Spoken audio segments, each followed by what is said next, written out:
النسخة الغريبة دي من أمريكا الجيش استولى على الحكم وحول البلد لنظام ديكتاتوري كئيب كده، مفيش حرية ولا كرامة. في راجل اسمه ميجور هو الكبير بتاعهم، الكل بيسمع كلامه ومحدش يقدر يقوله لأ. وفي يوم النظام ده قرر يعمل مسابقة مميتة اسمها المشي الطويل، اللي يكسبها ياخد شهرة وفلوس وأمنية واحدة يختارها بنفسه. الحدث كله بيتذاع على التلفزيون الوطني والناس بتتابعه كأنه برنامج مسابقات، مع إن الحقيقة إنه أقرب لمجزرة. ناس كتير بتشترك لأنها شايفة دي فرصتها الوحيدة تطلعها من الفقر. بيعملوا قرعة والقرعة بتختار 50 متسابق، ومن ولاية ماين بتختار ولد اسمه راي اللي رايح المسابقة مع أمه جيني. جو العربية مكهرب وجيني بتحاول تقنع ابنها إنه يرجع في كلامه، بس راي بيرد عليها وبيقول لها هي دي حياتي وأنا اخترت كده. لما بيوصلوا مكان المسابقة جيني بتبوسه وتحضنه جامد وبتعيط كأنها حاسة إنها مش هتشوفه تاني. راي بعد كده بيدخل من البوابة وهناك بيتعرف على ولد لطيف اسمه بيتر. الولاد كلهم في الأول باين عليهم إنهم طيبين وبيضحكوا وبيتكلموا كأنهم رايحين رحلة مش موت مؤكد. وبنلاقي ولد اسمه كيرلي ما بيبطلش لف ورايح جاي، شكله متوتر جدا، بيقول إنه عنده 18 سنة بس محدش مصدقه. ساعتها بيظهر الميجور بنفسه ومعاه الهالة بتاعته،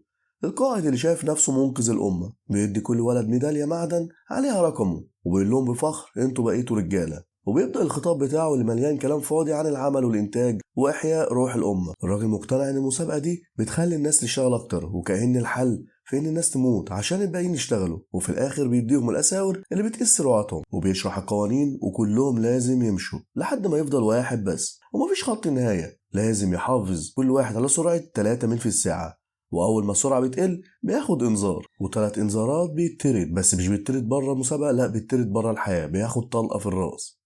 ولو حد خرج بره الطريق بيتقتل فورا. وبعد ما يخلص كلامه بيرفع مسدسه وبيضرب طلقه في الهواء والمسابقه بتبدا رسميا. الشباب بيبداوا المشي والشاحنات العسكريه ماشيه وراهم بتسجل كل حاجه. المنطقه فاضيه وكئيبه والناس مش مسموح ليهم يتفرجوا غير في المرحلة الأخيرة. في الأول الناس اللي ساكنين قريب من الطريق بيخرجوا ويتفرجوا، في ضابط بيحييهم وواحد من ولاد اسمه جاري بيرد عليه بطريقته وبيتف على الأرض. في الأول الكل ماشي مركز وساكت، بس بعد شوية عند الميل الخامس الولاد بيبدأوا يتكلموا ويفكوا شوية. ولد اسمه ستيفون بيبطأ شوية وياخد إنذار فورا، فيسرع الخطوة بسرعة. العيال بيتهيأ لهم إنه بيجرب يعرف الحد المسموح قد إيه. وبعدين جاري بيحس بحاجة في جزمته، بيوقف ثانيتين ياخد انذارات ورا بعض. قبل ما ياخد الانذار التالت بسرعة بيلبس الجزمة وبيكمل، وبالعافية بينجى من الموت. الولاد بيبصوا له باستغراب وهو بيقول لهم بمنتهى الثقة كنت باخد استراحة بسيطة بس. عند الميل السابع الحوار بيبدأ يسخن. أرثر بيقول إنه داخل عشان الفلوس، بس راي بيرد عليه في حاجات اهم من فلوس يا صاحبي. العيال بتضحك وتقول له زي ايه يعني، فيرد عليهم بخطبه عن النظام اللي خلى الناس تصدق انهم بيختاروا بس في الحقيقه مفيش اختيار. الفقر هو اللي جبرهم يدخلوا مسابقه. واحد منهم بيتوتر ويقول له ما تتكلمش كده على الكاميرات، بس بيتر بينبهر بكلامه وبيقول له انه ناوي يستخدم الفلوس لو كسب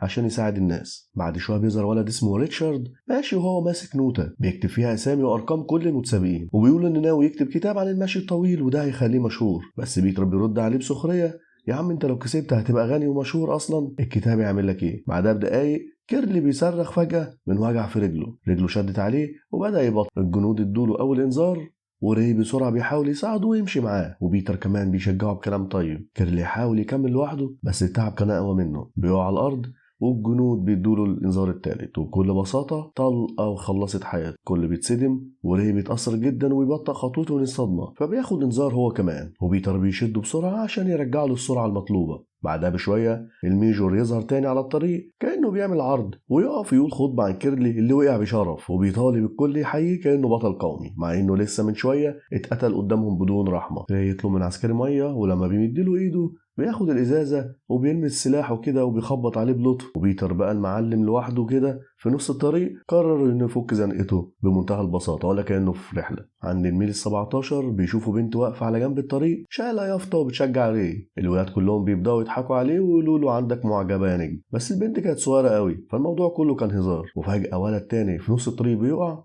وجسمه بيترعش وبيجيله تشنجات. الجنود بيفضلوا يديله انذارات ورا بعض وجاري بكل برود بيعدي من فوقه ويقول كان المفروض يعمل فحص قبل ما يدخل غبي. وبعد كام ثانية هوبا طلقة واتشال من على الطريق. جاري بيضحك ويقول اهو كده منافسة قلت فرصتنا بتزيد. الكلام ده بيخلي الكل يكرهه اكتر. وعند الميل 25 جاري يقرر يضايق ولد اسمه رانك. الأول رانك بيتجاهله، بس لما جاري شتمه بأمه رانك فقد أعصابه، حاول يضربه بس جاري اتحرك بسرعة ورانك وقع على الأرض وما قدرش يقوم في الوقت المحدد. وطبعا الجنود خلصوا عليه. الولاد بيتنرفزوا جدا وبيصرخوا في جاري وبيقولوا له إن هو السبب في موته، وبيتوعدوه إنهم مستنيين دوره يجي هو كمان. بعدها بشوية واحد تاني اضطر يعمل حمام وهو ماشي، حاول يكمل من غير ما يبطأ بس ما قدرش، فاتخذ عليه إنذار ورا التاني لحد ما طلقة ونهاية تانية مأساوية. يوصلوا لميل 35 والميجور يظهر تاني، بس المرة دي جاي يهنيهم إنهم خلصوا أول ليلة. قعد يقول كلام تحفيزي وفاضي كده عن النبل والشرف، وكأنهم في معسكر كشافة مش في سباق موت. ري بدأ يغفو شوية من كتر التعب فبطأ خطوته والجنود ادوله إنذار، وبيتر صحاه بسرعة وقال له اصحى يا عم مش وقت نوم. الولاد بيبدأوا يتكلموا عن أهليهم وهما ماشيين، وري يغلط تاني ويبدأ خطوته تبطأ من جديد وبياخد إنذار تاني، يبقى عنده إنذارين وبيحاول يصلحها، بس وهو بيسرع يتكعبل وياخد الإنذار التالت. دلوقتي لازم يمشي 3 ساعات من غير ولا غلطة عشان يتحذف الإنذارات. بيتر بيحاول يهديه ويشجعه، بس ري متوتر جدا وبيزعق فيه كفاية تمثيل يا بيتر، انت بتعمل فيها طيب ليه؟ وهم في وسط الجدال الطريق يبقى طلعت جبل متعبة جدا، كلهم بيبدأوا يتعبوا واحد ورا التاني، ناس تقع وناس تتقتل والدم يبقى المنظر العادي. ري بيحاول يركز وما يسمعش صوت الرصاص وراه، بس جاري مش سايبه في حاله، بيضحك ويسخر منه. في لحظة ضعف ري بيبطأ، بس بيتر يشده في آخر لحظة قبل ما ياخد إنذار تاني، وري يعتذر له ويقول له أنا آسف يا صاحبي كنت متعصب. يعدي الليل وفي الصبح يوصلوا للميل 59. بعد اللي حصل على التل فضلوا 18 ولد بس من ال50، وعند الميل 67 هانك باين عليه بيقع من التعب. بيتر يحاول يسنده بس هانك يزعق له ويقول له سيبني في حالي. وفي الوقت ده ريتشارد اللي كان بيكتب كل حاجة رجله اتلوت وبدأ يبطأ. الجنود ادوله إنذار وري حاول يشجعه، بس ريتشارد خلاص استسلم وقع على الأرض، والجنود بدون تردد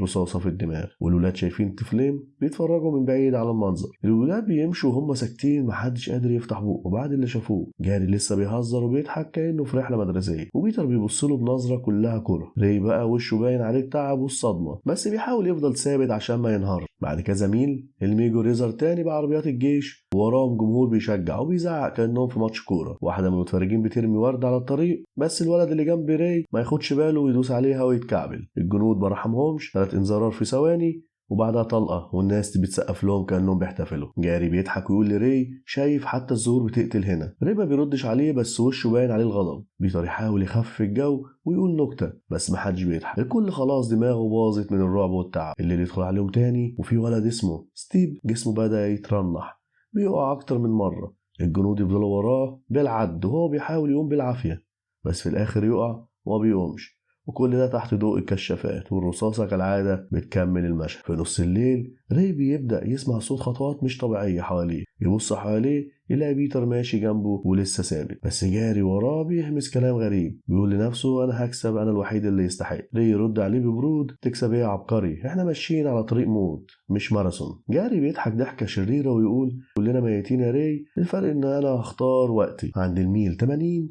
المطر بيبدأ ينزل والجو بيبقى وحل وطين في الأرض، والأرض بتبقى لزجة جدا، وواحد من الأولاد بيقع في حفرة مية، يحاول يقوم بس مش قادر يتحرك من الطين. الجنود يقفوا ويعدوا عليه بهدوء 3 2 1 ورصاصة تانية تخترق الهدوء اللي هما فيه. بيتر خلاص رجله بتنزف بس بيحاول يخبيها عشان محدش ياخد باله. ري يلاحظ وبيحاول يسنده، بس بيتر بيقول له ما توقفش عشاني، انا لو وقعت انا كمل انت. ري يضحك ويقول له ما تقلقش لو وقعت انت هرجع اضربك. يطلع الصبح هم فاضل منهم 10 بس، العيون حمر من السهر والوشوش شبه الزومبي. الميجور بيجي تاني بعربياته ويقول بخطابه فخم كده انتم الابطال الحقيقيين، الامه كلها فخوره بيكم. وجاري يصرخ طب ادونا ناكل يا عبقري. الجنود يضربوه بطلقه تحذيريه في الارض والكل يسكت في ثواني. ري يبدا يهزي يقول انه شايف امه على الطريق بس مفيش حد. بيتر يحاول يهديه ما تبصش وراك وخليك ماشي، بس ري بيرد انا مش حاسس برجلي يا بيتر. بيتر يقول له ولا انا بس ما تقفش. فجأة جاري يقرر يعمل حركة مجنونة، يفتح دراعاته ويمشي بسرعة كأنه بيطير، يضحك زي المجانين ويصرخ أنا حر أنا فوق الموت. الجنود يدوله إنذار و2 و3 وبعدها طلقة تقطع ضحكته في نصها. بيتر يغمض عينه ويقول لري بصوت مبحوح واحد تاني طار. دلوقتي فاضل بس 4. الطريق بقى صامت مفهوش صوت غير الريح ونفسهم المجهد.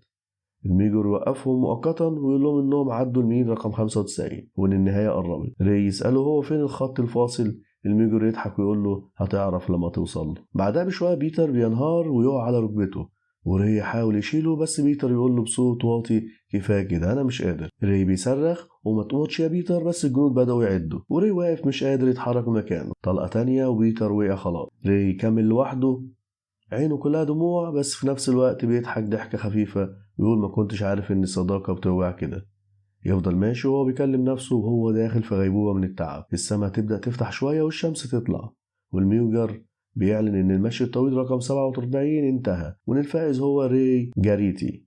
بس ري مش سامع ولا حاسس بأي حاجة، عينيه فاضية، بيضحك بخفة وبيكمل يمشي رغم إن الكل بيقول له وقف يا بطل. ري كسب السباق يمكن، بس الحقيقة إنه خسر كل حاجة بالسكة حتى نفسه. لو عجبك الفيديو ما تنساش تعمل لايك واشتراك في القناة. بس كده.